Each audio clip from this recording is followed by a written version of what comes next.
Então, o paciente que tem problemas gástricos e tem refluxo, normalmente esse paciente ele tem a saliva mais acidificada. Então, os dentes eles começam a ter erosões, desgastes, são chamadas erosões químicas, ou seja, desgastes químicos nos dentes. O que o próprio organismo faz como uma forma de proteger?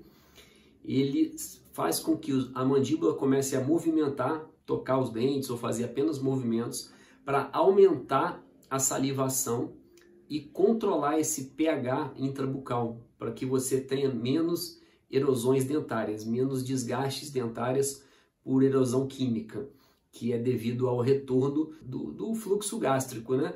Então, pacientes que têm refluxo, eles têm um pH ácido bucal muito acentuado, um pH bucal muito acentuado, e o próprio organismo, como uma forma de proteção, induz o indivíduo a movimentar a mandíbula, ou apertar, ou ranger os dentes. Então, esse bruxismo é considerado um bruxismo protetivo. Então, é um bruxismo que protege o organismo. Porque quando você faz a movimentação da mandíbula, automaticamente você aumenta a salivação e com o aumento da salivação, você controla o pH dentro da boca. Então, é uma outra situação. Uma outra situação de proteção que o bruxismo dentro do nosso organismo nos auxilia é pacientes que têm apneia obstrutiva do sono, ou seja, é um outro tipo de distúrbio do sono, e o paciente tem uma diminuição abrupta da oxigenação durante o sono, durante o momento que ele está dormindo, e o organismo avisa que tem algo errado e o paciente começa a apertar os dentes e tem um micro despertar. E esse micro despertar, ele funciona para restabelecer a respiração do paciente como se fosse uma desobstrução das vias aéreas. Quando você faz a movimentação mandibular, você consegue desobstruir as vias aéreas e o paciente volta a ter a respiração normal. Ele melhora momentaneamente daquela apneia obstrutiva do sono.